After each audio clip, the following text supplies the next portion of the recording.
12월 15일 금요일 리딩 지저스. 베드로전서 3장에서 5장까지의 말씀입니다. 3장. 아내 여러분에게 권합니다. 남편에게 착한 아내가 되어 남편의 필요를 들어주십시오. 그러면 하나님 이야기에 무관심하던 남편도 여러분의 거룩하고 아름다운 삶의 감화를 받을 것입니다. 중요한 것은 외모, 머리 모양, 몸에 걸친 보석, 옷차림 이런 것이 아니라 여러분의 내적인 마음가짐입니다.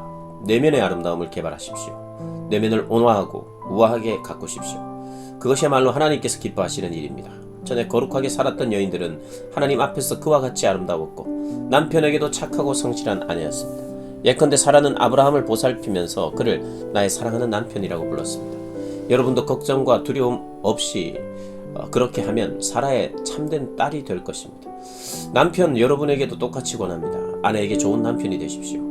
아내를 존중하고 기뻐하십시오. 여러분의 아내는 여자이기에 여러분보다 연약합니다. 하지만 하나님의 은혜로 사는 새로운 삶 안에서는 여러분과 동등한 사람입니다.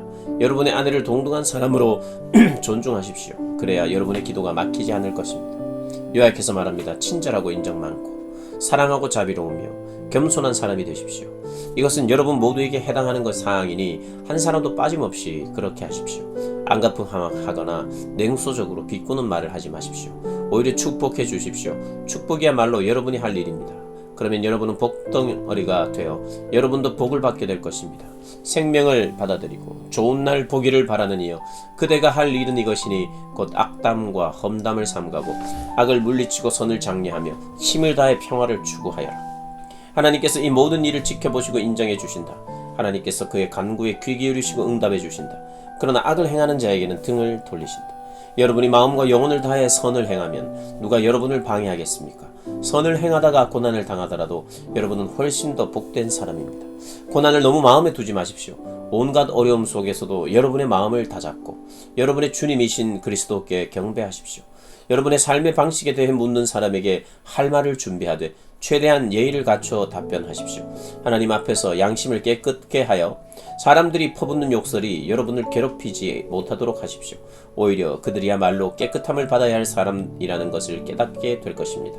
하나님이 바라시는 것이면 선을 행하다가 고난받는 것이 악을 행하다가 벌받는 것보다 낫습니다. 그리스도께서 분명히 그렇게 하셨습니다. 그분께서는 다른 사람들의 죄 때문에 고난을 받으셨습니다. 의로우신 분께서 불의한 자들을 위해 고난을 받으신 것입니다. 그리스도께서는 우리를 하나님께 인도하기 위해 그 모든 고난을 겪으시고 죽임을 당하시고 다시 살아나셨습니다. 그분께서는 전의 말씀을 귀 기울여 듣지 않아 심판을 받고 감옥에 갇힌 세대들을 찾아가셔서 하나님의 구원을 선포하셨습니다. 여러분도 알다시피 노아가 배를 건조하던 기간 내내 참고 기다리셨습니다.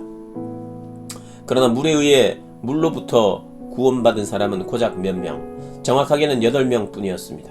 세례받을 때의 물이 여러분에게 그와 같은 일을 합니다. 물은 여러분의 살갗에 묻은 더러움을 씻어주는 것이 아니라 예수의 부활을 힘입어 깨끗해진 양심을 갖게 된 여러분을 하나님 앞에 세우는 물입니다.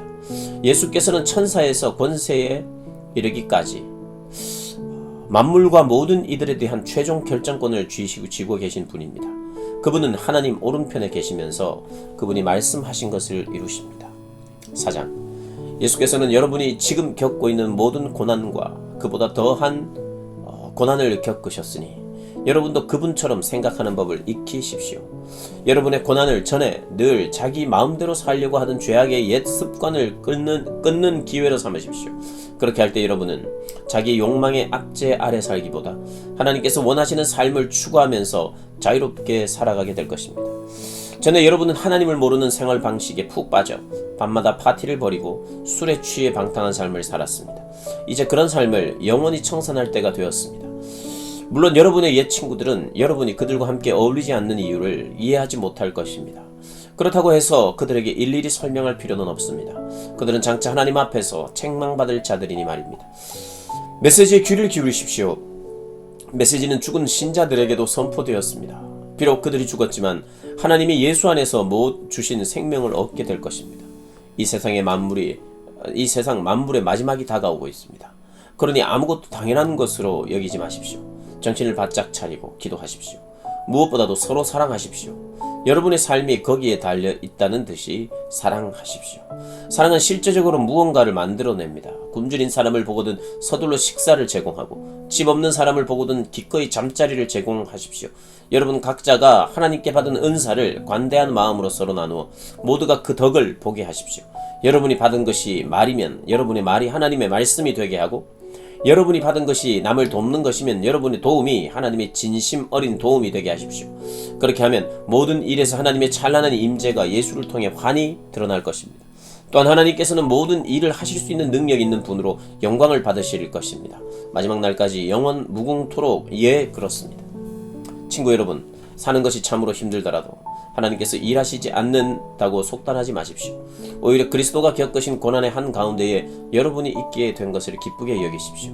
이 고난은 영광이 임박했을 때 여러분이 통과해야 하는 영적 재련의 과정입니다. 여러분이 그리스도 때문에 모욕을 받으면 스스로 복되다고 여기십시오.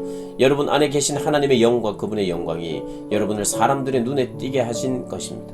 법을 어기거나 평화를 어지럽혀서 사람들이 여러분을 욕하는 것이라면 그것은 전혀 다른 문제입니다. 그러나 여러분이 그리스도인이기에 받는 모욕이라면 기꺼이 받아들이십시오. 그리스도인이라는 이름에 반영되어 있는 여러분의 구별된 신분을 자랑으로 여기십시오. 하나님의 집에 심판이 시작되었습니다. 우리가 맨 먼저입니다. 우리가 먼저 심판을 받는데 하나님의 메시지를 거절하는 자들은 어떻게 되겠습니까? 선한 사람이 가까스로 구원을 받는다면 악한 사람에게는 무엇이 준비되어 있겠습니까?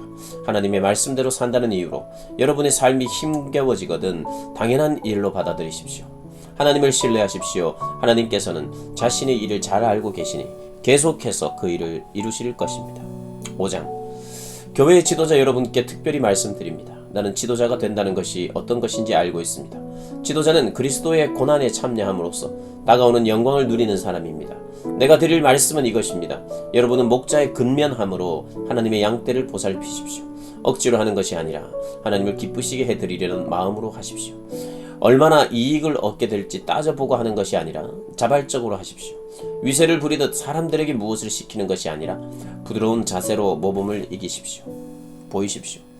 모든 목자 가운데 으뜸이신 하나님께서 오셔서 다스리실 때 그분은 여러분이 일을 제대로 한 것을 보시고 여러분을 아낌없이 칭찬하실 것입니다. 젊은 사람들은 지도자를 따라야 합니다. 그러나 지도자와 따르는 사람 모두가 서로에게 겸손해야 합니다. 하나님께서 교만한 사람은 물리치시지만 겸손한 사람은 기뻐하십니다. 그러므로 여러분은 자신의 모습에 만족하고 거들먹거리지 마십시오. 하나님의 강한 손이 여러분 위에 있으니 때가 되면 그분께서 여러분을 높이실 것입니다. 하나님께서 여러분을 세심하게 돌보고 계시니 아무것도 근심하지 말고 하나님 앞에서 사십시오.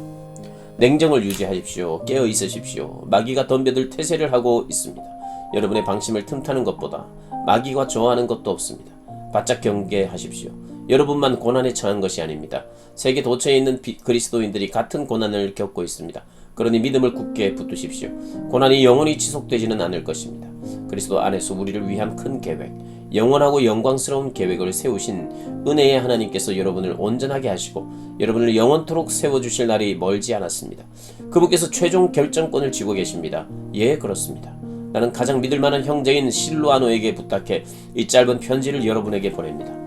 그는 내가 대단히 존경하는 사람입니다.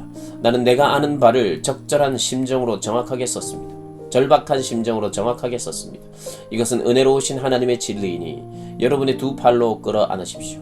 이곳에서 나와 함께 나그네 삶을 살고 있지만 하나님께 잠시도 잊혀진 적 없는 교회가 여러분에게 무난합니다. 나에게 아들이나 다름없는 마가도 안부를 전합니다. 거룩한 포옹으로 서로 인사하십시오. 그리스도의 길을 걷는 여러분 모두에게 평화가 있기를 바랍니다. 아멘.